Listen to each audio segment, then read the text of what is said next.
Hola, soy Ángel Herraiz y vamos a empezar la segunda parte de la tercera clase de herramientas estratégicas. En la anterior clase hemos visto los elementos del plan estratégico definidos en la visión, la misión, los valores. Vimos el inicio del concepto de la DAFO y cómo la DAFO se va a basar en la estructura del modelo del cuadro de mando integral para guiarnos en el análisis. Nos quedamos viendo esos conceptos generales. Vamos ahora a ver la DAFO propiamente. Bien, como decíamos, ya no es una DAFO, una hoja en blanco, en la que yo empiezo a escribir lo que yo identifico que es una debilidad, es decir, que atenta contra la consecución de mi visión, que es una fortaleza que me ayuda a conseguirla y que hace esa misma influencia positiva y negativa, pero según esté dentro o fuera de la empresa. Pues ahora eso ya no es solo así. Eso sigue siendo así, por eso es una DAFO, pero se relaciona con las perspectivas y con los agrupadores estratégicos. Por tanto, es mucho más fácil responder a la pregunta de que en relación a el absentismo laboral, ¿cómo estamos en mi empresa? Y yo puedo responder, pues estoy mal porque tengo un alto nivel de absentismo laboral y lo puedo señalar como una debilidad. Puedo pensar que, al contrario, que nos va muy bien, que tenemos muy poco absentismo y lo señalaría como una fortaleza. También puedo indicar que existe la oportunidad externa de que hay empresas especializadas de gestión de absentismo laboral que me pueden ayudar a gestionarlo. Podría indicar que para mí es una amenaza que la relación con el sindicato mayoritario del comité de empresa pues no es buena y está tendiendo a un proteccionismo de los trabajadores de manera que no nos permite hacer una gestión del absentismo laboral como nos gustaría como empresa. Entonces, visto de esta manera, veréis que es mucho más fácil responder a una pregunta y así, a través de 60 agrupadores estratégicos, poder evaluar la totalidad de una empresa o de una unidad de trabajo que empezar a escribir en una hoja en blanco en la que puedes tener numerosas lagunas y rincones en los que no has parado a detenerte a hacer el análisis. Vemos, por ejemplo, que en otro agrupador estratégico, un clima laboral también indica pues, que tiene niveles de clima laboral desmotivadores, comunicación entre compañeros. En la comunicación horizontal entre compañeros de un mismo grupo profesional pues es escasa, dice aquí, que hay poca formación continuada. En cuando uno hace un plan estratégico, no tiene que hacerlo todo. De hecho, hablamos y hablaremos más adelante de un concepto que es el de evitar la parálisis por análisis. Y creemos que es muy importante porque lo que hemos de intentar evitar es en hacerlo perfecto. Tan perfecto quiero hacer las cosas que no acabo haciendo nada al final. Entonces hay que empezar con poquitas cosas, sí, con las más importantes, las que realmente definen, las que tocan la necesidad sentida del equipo de una forma más importante. Si esta no lo es y el que hacía el plan estratégico no entendió que la integración entre los miembros del equipo era algo que supusiera un problema, pues simplemente lo dejó sin evaluar y paso siguiente que tengo mucho trabajo por hacer. Bien, hemos visto cómo hacer la DAFO en función de, ahora sí, de manera guiada de las perspectivas y de los agrupadores estratégicos. Y una vez he identificado unos elementos DAFO, voy a proponerme objetivos para afrontarlos, mejorarlos, superarlos, impulsarlos. Estos objetivos son lo que llamamos objetivos estratégicos. ¿Y qué es un objetivo estratégico? Es aquello que expresa la solución a un problema. A un problema, aunque también que puede impulsar una virtud. Generalmente el objetivo está diseñado para mejorar un déficit. Cuando a veces veremos que de una determinada situación tenemos una gran fortaleza y queremos seguir manteniéndola, también nos propondremos un objetivo estratégico. Pero es un hecho que la definición general de objetivo estratégico es aquello que nos ayuda a solucionar un determinado problema, aunque sepamos que también nos puede ayudar a impulsar una determinada virtud. Nacen del diagnóstico del análisis DAFO y suelen construirse en infinitivo, es decir, pues mejorar, impulsar, aumentar. La raíz del objetivo depende del tipo del elemento DAFO del que provenga, según sea una debilidad, una fortaleza, una amenaza o una oportunidad.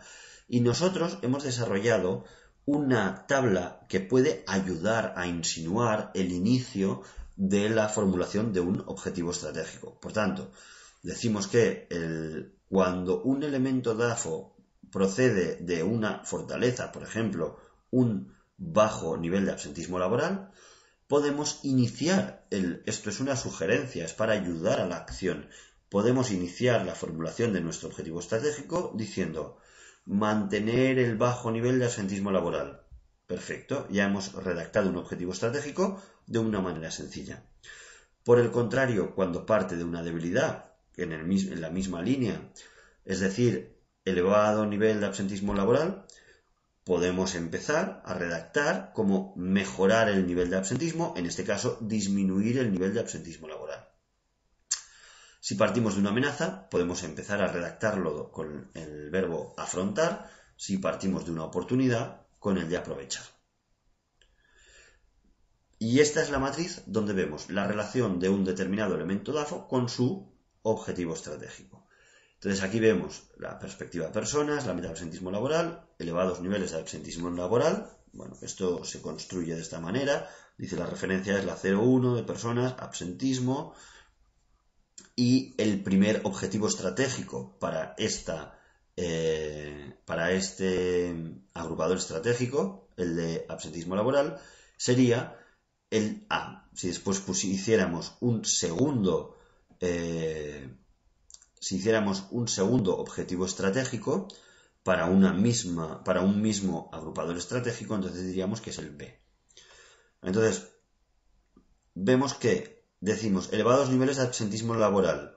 Raíz del objetivo, mejorar. Bien, por tanto, esto es solo una sugerencia. Después acabo escribiéndolo como considero que expresa mejor mis intenciones.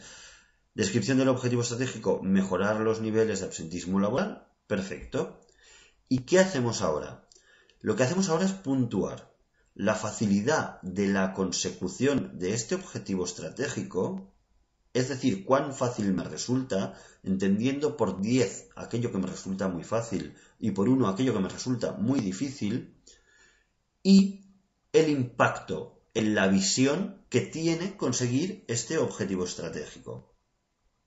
Aquí se produce una valoración subjetiva de 0 a 10, en los dos casos es una escala de 0 a 10, y que multiplicado el uno por el otro, la facilidad por el impacto, me da, por tanto, un número que se halla entre 0 y 100. Entonces, cuanto mayor sea este número, este coeficiente de prioridad, más me está indicando la necesidad de priorizar, de afrontarlo, de encauzar todos mis recursos para conseguir ese objetivo cuanto antes. En esta misma tabla decidiremos, una vez redactado el objetivo estratégico, qué cosas voy a hacer para conseguirlo. Y aquí tengo 3 opciones. Puedo proponerme establecer una acción estratégica, si lo que quiero es hacer una cosa. Eso lo veremos ahora. Puedo proponerme establecerme solo un indicador. No quiero hacer cosas, solo quiero un indicador, ver cómo evoluciona. O puedo hacer las dos cosas. Veamos, por ejemplo, otro ejemplo. Comunicación, dice, es una debilidad. Escasa comunicación horizontal entre los compañeros del equipo. Por tanto, la raíz del objetivo sería mejorar, y efectivamente empezamos escribiendo eso. Descripción del objetivo estratégico, mejorar la comunicación entre profesionales. Y aquí ya hemos apuntado que es lo ideal. Cuando formulamos el objetivo estratégico, es ideal redactarlo de una manera sencilla y comprensible y también apuntar, insinuar hacia la solución. Entonces aquí dice mejorar la comunicación entre profesionales y no se queda ahí, dejándolo en abierto. Concreta y dice en relación al número de sesiones clínicas, una revista corporativa, sugerencias recibidas, etc. Bien, dice que esto, por lo que sea, es fácil de hacer, generalmente porque no requiere inversión económica, sino que lo puedo hacer con recursos propios, y que tiene un impacto bajo, porque todo lo que es menor de 5 es bajo. Entonces 8 por 3, 24. Bueno, pues ahí queda. En relación a la formación, decimos debilidad, poca promoción de la formación continuada específica. Vemos, por tanto, que al ser una debilidad es susceptible de ser mejorado. Entonces dice, no empieza con mejorar, empieza con establecer un plan de formación contemplando diferentes eventos formativos, cursos, jornadas y congresos específicos para los profesionales de radioterapia. ¿Qué facilidad tiene esto? Relativa, ya no es tan fácil, es fácil un 5, porque esto implicará probablemente algún tipo de inversión económica, ya sea en dinero o ya sea en horas de personal. Y el impacto es moderado también en cuanto a la consecución de la visión. Por tanto, 5 por 5, 25. Bien. ¿Algún otro liderazgo? Falta de liderazgo resonante e inspirador, exclusivo para la unidad. Aquí hemos dicho que esto es una debilidad y, por tanto, se propone como objetivo estratégico incorporar y potenciar el liderazgo de un coordinador referente con competencias exclusivas para el servicio de radioterapia y radiofísica. Esto parece que puede ser más sencillo y tiene un impacto relativo en la visión de la persona que hizo este plan estratégico. Por tanto, lo valoro como un 28. También hay cosas, elementos definidos en la DAFO que se reflejan en el análisis, pero que después no son candidatos de ningún objetivo en concreto. Por ejemplo, cuando se identifica que pertenezco a un grupo solvente económicamente, eso es una fortaleza, sin duda, pero voy a hacer algo en mi plan estratégico, en mis funciones, como, por ejemplo, si yo soy un mando intermedio, va a ser importante para mí la solvencia económica, será fruto de confort, de gratificación, de seguridad psicológica en el equipo de profesionales, pero ¿voy a hacer algo con ese agrupador estratégico? No, entonces lo dejo en blanco y no pasa nada. El tema de la motivación, por ejemplo, escasa motivación, y nos proponemos mejorar índices de motivación de personal, formación a cargo del trabajador, iniciativas de voluntariado, participación en comisiones. Bueno, vamos a ver qué iniciativas podemos hacer para motivar a los profesionales. ¿Qué facilidad se le ha asignado? Un 7, un impacto de un 3, por tanto un coeficiente de priorización de un 21. Bien, y ahora toca el momento de priorizar, es decir, ¿qué quiero hacer primero? Hemos visto en esta diapositiva que aquí teníamos el coeficiente de prioridad. Esto es muy útil ponerlo de 0 a 100, pero también es útil un elemento que es muy gráfico y que nos simplifica el trabajo, que es la matriz de priorización. La matriz de priorización tradicional no es como la veis. Aquí veis, en este eje, en el del valor estratégico, lo que llamamos el impacto es el eje del impacto, entendiendo por 10 aquellos objetivos que generan un mayor impacto en la consecución de la visión y con un 1 aquellos objetivos que generan un impacto menor. Por tanto, decimos impacto o valor estratégico de la consecución de ese objetivo. Por otro lado, en ese otro eje tenemos la facilidad en la implantación. Bien, normalmente lo que se ve en las matrices de prioridades habituales es la dificultad, es decir, el concepto complementario a 10 de la facilidad. Eso es lo habitual. Pero, ¿qué sucede? Que yo entendí que, hecho de esta manera, los intereses son inversos. Es decir, cuando algo es bueno para mí es algo que tiene mucho valor estratégico y lo que es bueno para uno es algo que sea fácil de hacer, por definición.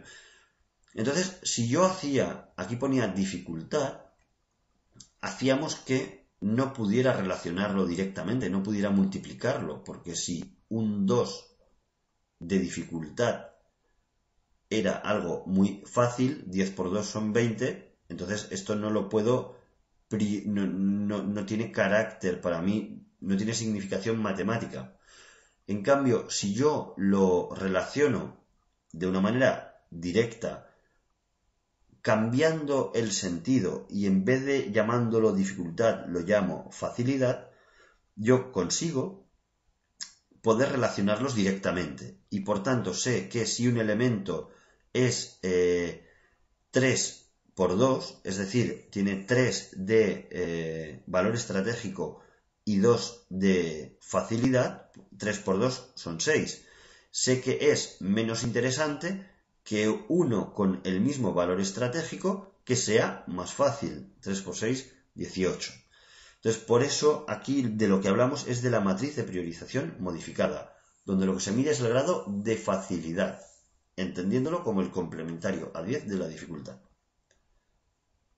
Y por tanto, una vez tengo clasificados mis mis objetivos estratégicos, lo que pongo sobre lo que tengo que priorizar es sin duda sobre el cuadrante superior derecho, porque es aquel que recoge aquellos objetivos que tienen un mayor valor estratégico y una mayor facilidad, por requerir una menor inversión de recursos.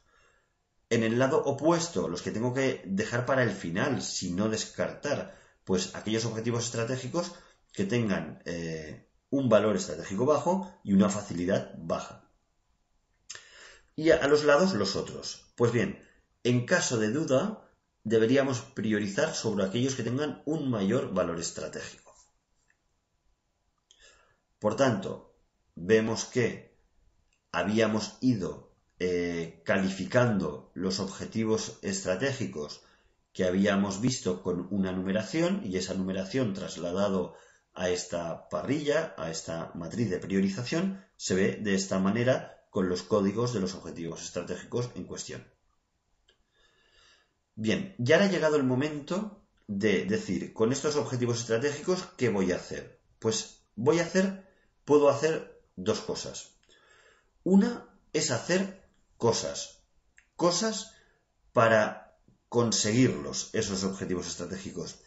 Y la otra es, quizá esos objetivos estratégicos no es que tenga que hacer nada, ya se están haciendo cosas, pero quiero evaluar en qué grado se están consiguiendo esas cosas. Y entonces nos propondríamos indicadores. Las acciones estratégicas disponen de indicadores de avance. Esos indicadores son cualitativos, que si sí o que si no se ha conseguido esa acción. O dicotómicos, quería decir que si sí o que si no se ha conseguido esa acción, o cualitativos. Se hace una gradación cualitativa de poco, mucho, bastante, muchísimo. Los indicadores de cuadro de mando integral, por el contrario, son indicadores netamente cuantitativos. Las acciones estratégicas se evalúan en términos de si se ha realizado o no esa determinada acción. Sin embargo, los indicadores de cuadro de mando se evalúan en los términos de en qué grado se ha conseguido ese objetivo.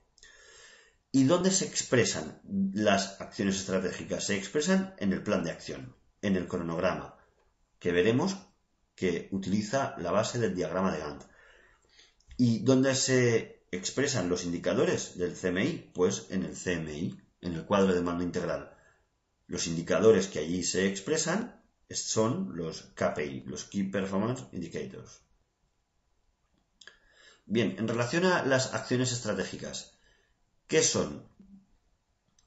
Las acciones estratégicas persiguen la implantación de una determinada medida estratégica. Disponen de indicadores de avance para evidenciar que si sí o que si no se han llevado a cabo. Y tienen asignada una fecha prevista para su consecución reflejada en el cronograma, así como un responsable. Su finalidad, lógicamente, es contribuir a la consecución del objetivo estratégico. ¿Y cómo se construye, cómo se redacta una acción estratégica? Pues al ser una acción, suele formularse con un verbo en infinitivo. Por ejemplo, aquí vemos un ejemplo, desarrollar el plan de contingencia para dimensionamiento de personal de urgencias en época invernal. Bien, esto dispone, como decíamos antes, de indicadores de avance. ¿Cuáles? Diremos, es decir, se formulan como un elemento objetivo y fácilmente evidenciable por parte de un auditor externo, generalmente gracias a la demostración de un documento. Es decir, Cuando yo me propongo una acción estratégica, como desarrollar un plan de contingencia, tengo que poder evidenciar que eso se ha hecho si alguien me lo pidiera. Y por tanto he de pensar en algo que me permita evidenciar eso. A eso le llamaremos el indicador de avance. ¿Cuál será el indicador de avance en este caso? Pues un plan aprobado por la dirección en acta de reunión. Cualquier cosa que me permita enseñarle a alguien que esa acción se ha llevado a cabo. Veamos un ejemplo. En clima laboral vemos mantener y fomentar el trabajo en equipo de la unidad y con el bloque quirúrgico. Este es el objetivo estratégico, mantener y fomentar el trabajo en equipo. ¿Cuál sería una acción estratégica asociada a este objetivo? Aquí vemos que le hemos puesto un 1 a toda esta referencia. Por tanto, hace el 01 CLI-A, el 01 CLI-A 1, porque es la primera acción estratégica de este objetivo estratégico. Entonces, la primera acción sería diseñar y realizar sesiones de team building. Como lo que queremos es fomentar el trabajo en equipo, hemos de empezar por lo motivacional, por ese gesto de confianza, el buen humor. Por tanto, empezaremos a diseñar ejercicios de team building. ¿Y qué indicador de avance vamos a utilizar para evidenciar si alguien me lo pidiera que he hecho esto? Pues el indicador de avance será tener el registro del diseño, del formato y de los contenidos de la sesión de team building. Es decir, si yo demuestro, si un auditor viene y me pide que si hemos hecho esto o no, el diseño, no la sesión, yo le voy a enseñar que efectivamente hemos diseñado la sesión de team building. Y aquí se refleja el responsable de esta tarea, de esta acción, que es pues, el jefe de quirófano, quien sea. Personas, clima laboral. Decíamos también mantener y fomentar el trabajo en equipo con la unidad y el bloque quirúrgico, lo mismo. ¿Qué acción estratégica? Proyectar el vídeo de la sesión de team building realizada y comentarios, con la finalidad de despertar pues, sentimientos de amistad, de buen feeling. Entonces, aquí, ¿cuál será el indicador de avance? El acta firmada de los presentes en la sesión del visionado del vídeo de team building. Entonces, ¿cuál era la acción? Proyectar el vídeo. ¿Cuál es el indicador? Acta firmada de los presentes en esa proyección. Intentando hacerlo siempre de una manera sencilla. Vale, hasta aquí las acciones estratégicas. Y ahora vamos a ver los indicadores del cuadro de mando integral. Bien, también se les conoce, hemos dicho antes, como KPI o Key Performance Indicator. Los indicadores son elementos cuantitativos de medición de la consecución general de nuestra estrategia, del plan estratégico. Cuelgan de los agrupadores estratégicos. Y dentro de un agrupador pueden haber diferentes indicadores o un mismo indicador subdividido por áreas o subdivisiones territoriales. Por ejemplo, áreas críticas, hemos dicho, la estancia media la puedo medir en la planta de trauma y separarla de la de medicina interna o de la de pediatría. Eso está muy relacionado con el concepto de centro de responsabilidad, donde ese centro de responsabilidad nos puede ayudar a subdividir una gran área en áreas más pequeñas.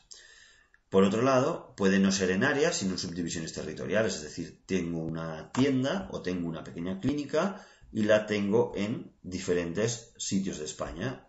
Entonces, pondría las clínicas de la zona norte, de la zona centro, de la zona este, generalmente relacionado con equipos humanos, es decir, un gerente que gestione las zonas para poder ver cuál es el resultado de la estrategia, del liderazgo de ese directivo, de ese gerente en concreto. Se deben facilitar, estableciendo alertas, su visión, se debe facilitar su visión, hay un pequeño error, esto sería una U, se debe facilitar su visión estableciendo unas alertas visuales que nos permitan un ágil seguimiento. Aquí suele ser muy útil la semaforización. Y la construcción del indicador es decir, el nombre del indicador solo debe reflejar la naturaleza del elemento a medir, pero no confundir con la fórmula, donde se expresan las pormenorizaciones del cálculo y las unidades. Veamos un ejemplo que se ve más claro. Es decir, en clima laboral tenemos el objetivo estratégico, mantener y fomentar el trabajo en equipo.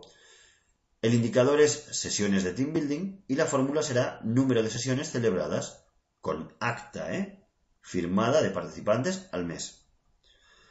Veamos otro.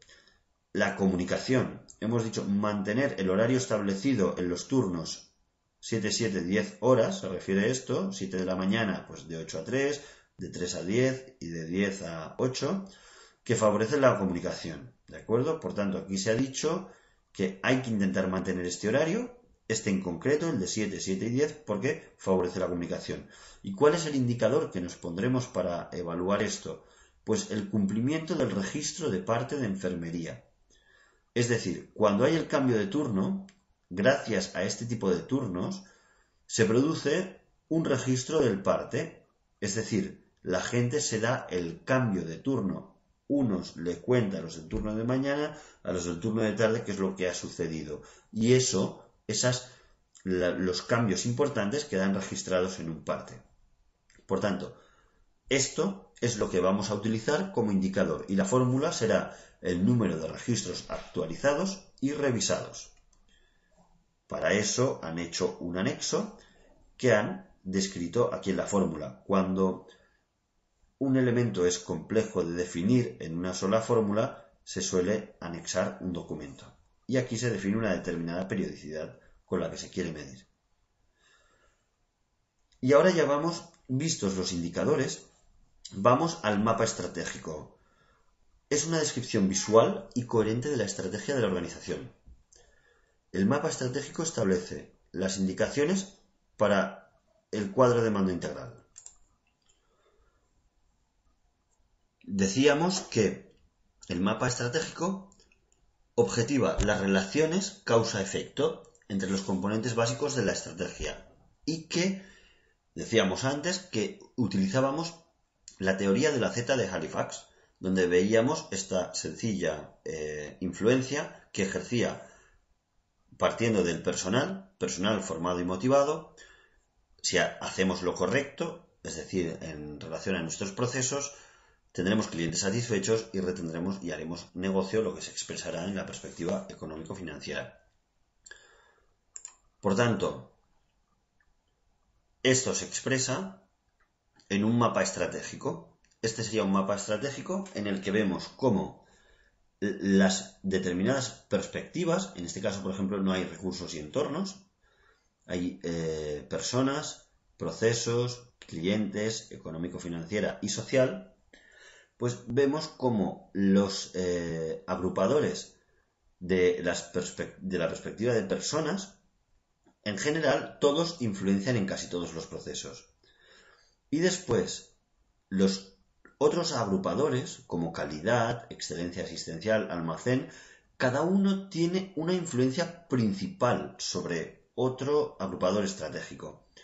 No quiere decir que uno no pueda afectar a otros, que seguro que es así, porque generalmente en un sistema las relaciones son múltiples, pero hemos de intentar esforzarnos en señalar a cuál es al agrupador al que afecta principalmente. Entonces, excelencia asistencial afecta a nuevos clientes, nuevos servicios, facturación. A veces no se puede hacer a uno. Lo que sí que hay que intentar es evitar el cruce de flechas, esforzándonos en colocar los agrupadores de la manera que sea más claro a la vista. ¿Cuál es la finalidad de todo esto? Que cuando yo vea, como decíamos antes, un indicador que está tomando un tinte negativo, si yo veo que eso está sucediendo en excelencia asistencial y sé que, porque por consenso hemos dicho que excelencia asistencial afecta a 3 agrupadores como nuevos clientes, nuevos servicios o facturación, yo tengo que intentar actuar aquí para prevenir que me afecte aquí. Y ese es el valor predictivo del mapa estratégico. Entonces, las relaciones causa-efecto nos generan y nos aportan una gran información. Vemos aquí en el mapa estratégico, es muy interesante rematarlo con la visión, porque solo de esta manera tenemos presente en todo momento qué es lo que queríamos cuando iniciamos el plan estratégico. ya que lo que queremos llegar a ser es lo que definimos en nuestra visión. Y hasta aquí la parte segunda de la tercera clase relacionada con las herramientas estratégicas, esperando que os haya ayudado y os pueda impulsar a utilizar el método estratégico en vuestras unidades de trabajo. Una herramienta que os puede ayudar a esto es la herramienta Peón y que podréis encontrar en mi web o escribiendo directamente, sin las 3 W, directamente peón.estrategiasanitaria.com.